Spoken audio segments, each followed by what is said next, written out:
candidates, Dan, for National Player of the Year. Willie Cauley-Stein from Kentucky has been the nation's best defender to this point, and he's going to have a difficult assignment with Montrezl Harrell, who is averaging over 40 minutes, 22 points per game. A guy who can really score, but is a relentless offensive rebounder, and that could be the difference in this game, how each team handles the glass.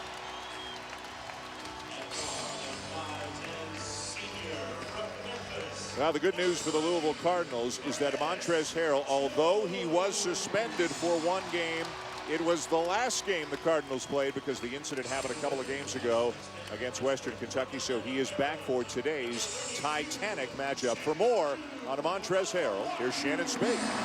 Well, Dan, Harrell told me, yes, I am edgy, and yes, I play with a chip on my shoulder, and he accepts that. He also accepts his role as the leader of what he calls his team. He told me when he was suspended for that game, he knows that he let his team down, but they certainly learned some things. Number one, they learned that this Louisville squad can play through adversity, and they can win without Harrell on the court. Harrell himself learned that he has to learn to control his emotions, because he told me, I know teams will try to push me to that point after they've already seen me go there. This, of course, will be an emotional and a physical game on both sides of the ball, Dan. All right, Shannon, thank you. Yes, it will be emotional. It will be physical. They met twice last year, and Kentucky won both of those games. Let's look at the starting lineup right now for the visiting Kentucky Wildcats. With the Harrison twins starting in the backcourt, Trey Lyles has moved into the starting spot occupied by Alex Poitras out for the season with a torn ACL, Karl Anthony Towns, and Willie Cauley-Stein. But as you know, if you're a college basketball fan, you'll see a lot of bodies for John Calipari here today. For Louisville, they've got 4 guys averaging 12 or more, nobody else averaging even 5. So they're not quite as spread out, offensively at least, as Kentucky is. Chris Jones, Terry Rozier, who's on a tear, Wayne Blackshear coming off a 31-point game in his last game. That's a career high. Harrell, and then Shinanu Anuaku, who will have to deal with all that size that Kentucky has. The all-time series between these two favors Kentucky, 32-15. They did not meet in the regular season. From 1922 through 1983, they've played in every year since. And, of course, Jay, they've met in the NCAA tournament 2 of the last 3 years. Well, this is a rivalry as good as any in college sports. And for Louisville and Kentucky to meet at any time, it's always 2 of the best teams in the country. And especially over the last 5 or 6 years, you can't match the accomplishments of these 2 teams, especially when against each other. 2012, Kentucky wins the national championship. 13, Louisville does. Last year, Kentucky makes it to the championship game, and both of these teams with championship aspirations here this year. One thing you know you'll see if you've watched Louisville is intense defense, a lot of pressure up and down the court. See how the Harrisons and Tyler Ulis handle it. Nice look inside for Towns. Follows up his own miss, and Kentucky's on the board. Well, Louisville is a zone team. They play a lot of zone. And oftentimes, offensive rebounding is going to be an issue. And to give up an offensive rebound that quickly to Kentucky is not a good sign for Louisville. They've got to get on the glass. And it's something Rick Pitino's talked about, feeling that Kentucky beat Louisville last year in both games, really, especially in the NCAA tournament game, because of their advantage on the glass. Montrezl Harrell ties the game. And immediately Louisville puts on full court pressure. They want to make this Kentucky team play 94 feet, seeing if they can turn them over. Andrew Harrison, number 5, the primary point guard. His brother Aaron, number 2, the shooting guard. Andrew the drive, wide open look for Lyles. So we've seen Towns and Lyles, 2 freshmen, scoring. Now a steal. Cauley-Stein off to Harrison, who misses it. Aaron Harrison, who misses the 3. And back come the Cardinals. Remember, this is Kentucky's first true road game of the season, but we've seen that Towns and Lyles, they've already gotten on the score sheet. Well, Kentucky putting on some full court pressure of its own on Louisville. And Willie Cauley-Stein, you can see how good of a defender. He can switch out on Terry Rozier. Most big guys are not even going to think about that. And he can guard all 5 positions on the floor. Harrell had a mismatch, but loses it out of bounds. And Aaron Harrison defending him in the post, could not take advantage. You know, Kentucky likes to switch. They are not worried because of their size and length. They're going to have some mismatches, and they're going to challenge you to go after those mismatches and see if you can take advantage of it. Aaron Harrison just did a terrific job of staying solid in between Harrell and the basket. Cauley-Stein, what a year he's having. It will stay with Kentucky. You have made the case, and I agree with you 100%. Even though he only plays 24 minutes per game, the guy's got to be in the National Player of the Year conversation. There's no question about it. He has played on both ends as well as any big guy in the country. And there's Cauley-Stein for the follow on the miss by Towns. Second offensive rebound and second conversion already for Kentucky. You know, John Calipari talked to his team about being strong and physical and accepting the physical challenge that Louisville was going to present. And Karl Anthony Towns just discarded a Louisville defender, was wide open underneath the basket. You can see he just gets rid of Anawaku, who goes down in a heap. And that leaves 2-on-1 on the offensive glass, and Kentucky is going to win that almost every time. And it also sends Anawaku to the bench. Rick Pitino with the first sub of the game as Mango Mathiang checks in. The floater for Terry Rozier, who comes into today averaging better than 23 points per game in his last 4. And he shot over 50% during that period. He's just an outstanding athlete that can really score, and he's a warrior. So much size in the backcourt, all over the court really for Kentucky. The Harrisons are both 6'6". Louisville goes 6'1", 5'10" in the backcourt. No, and Louisville can block shots too now. They're right there with Kentucky with their shot blocking ability. They just don't have quite as many that they can bring off the bench. Can Louisville make outside shots? It has been a problem most of the season for them. Well, neither of these teams is a proficient shooting team. They're both in the bottom half of Division I in three-point field goal percentage. Rick Pitino, of course, spent 8 years as the head coach at Kentucky, including a national championship there in 1996. Now in his 14th season as head coach of Louisville. And what a run it's been for the Hall of Famer. It's really been amazing what he's accomplished here at Louisville, and then what they've accomplished just in the last 3 years. Jones with a pull-up. A little bit too strong. Loose ball. Louisville ball. Harrell from the free throw line to tie the game. Boy, loose balls. Trying to corral rebounds. That's going to be the difference in this game. So far, Kentucky handling the pressure pretty well. Tied at 6, about 3.5 in.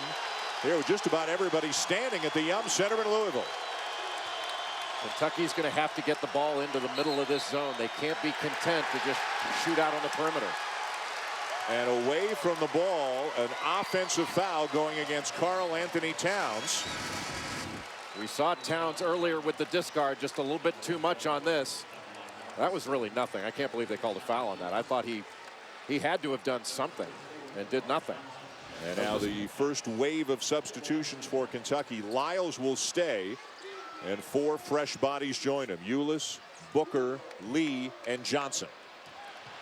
Harrell lost it. Third turnover committed by the Cardinals. Lyles, his second jumper of the game already. Kentucky's press did what it wanted to do there, and that's make a big guy handle the ball. And it resulted in a turnover and an easy basket, an easy look on the other end that would be very difficult to get against Louisville's half-court defense. So if you can get Harrell to handle the ball here, that's a win for this Kentucky press. Cardinals get it over. Jones now playing against a guy closer to his own size. He's actually bigger than Ulis. Ulis listed at 5'9". Gives Kentucky a very different look in the backcourt from the Harrisons. Louisville setting a lot of back screens in this offense. Blackshear spins into trouble and another turnover. Well, it's Kentucky that's been stronger defensively, getting steals, knocking the ball away. Boy, if you show that ball, it's gone.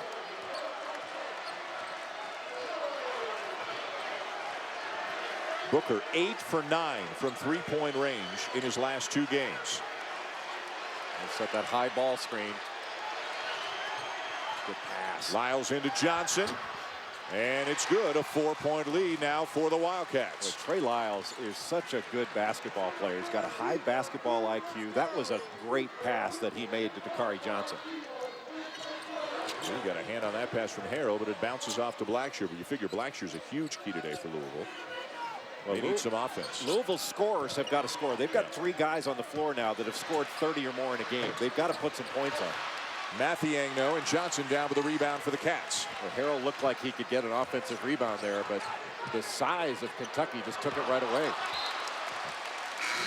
It'll be Louisville ball when we come back. Our first timeout of the day. A 10-6 lead for Kentucky in the early going here against their arch rivals, the Louisville Cardinals, at the Yum Center. Lyles, the nice feed into Johnson. Kentucky leads. You're watching the ACC on ESPN.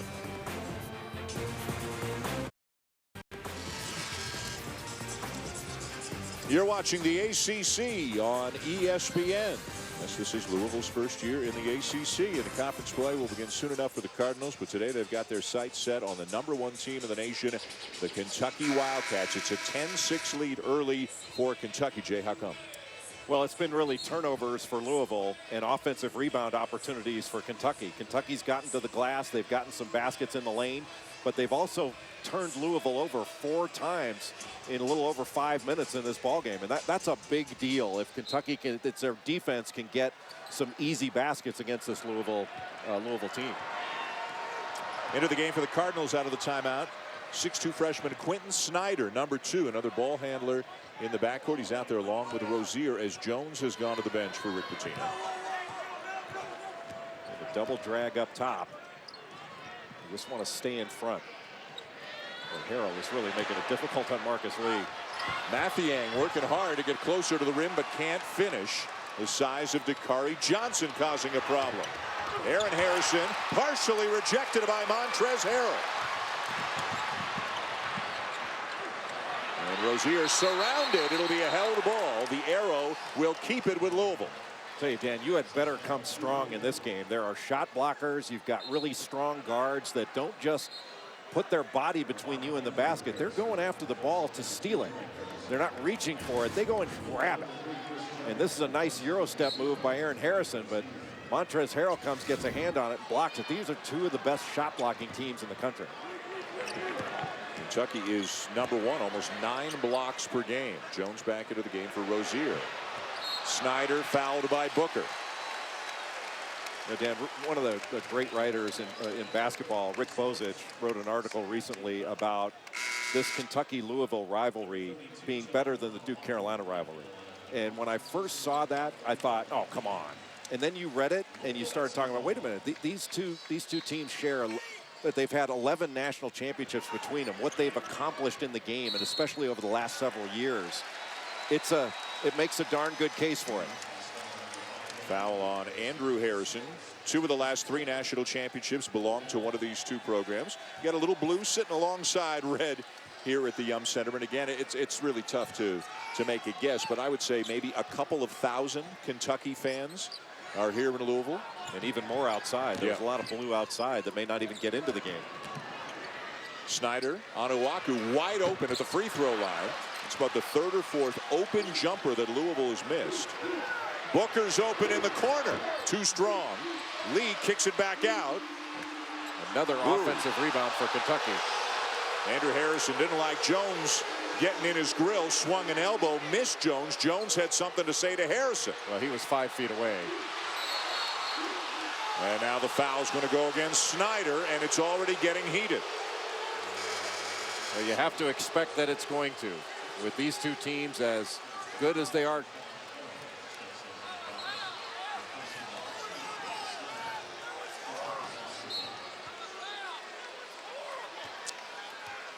All right, Boog, thank you. Happy holidays, everybody, and welcome to the KFC Yum Center here in Louisville. We're less than 7 minutes in. Kentucky with an early 10-6 lead on the Cardinals, undefeated #1 against undefeated #4, and they don't like each other one bit. Last couple of possessions, the intensity and emotion and physicality of the game has been ratcheted up a notch or 2.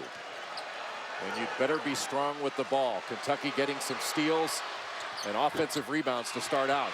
Andrew Harrison the miss. There's another offensive rebound. It bounces to Booker. This has been a long possession because of those offensive boards. Marcus Lee had himself a dunk. but was kind of rushing to the rim before he corralled the pass, and it's Louisville ball. Yeah, you could see him taking his eyes off it because he wanted to get to the rim so quickly. You're only going to have a short period of time to make a move, but you got to catch it first. Louisville's had trouble on the glass and with turnovers in this game, yet they only find themselves down 4. Shaquan Aaron, a freshman, into the game, hands it off to Blackshear, who misses the 3. And the foul's going to go against Anuaku of Louisville. But what a difficult This game shot. continues over on ESPN2. Sports Center continues after the break.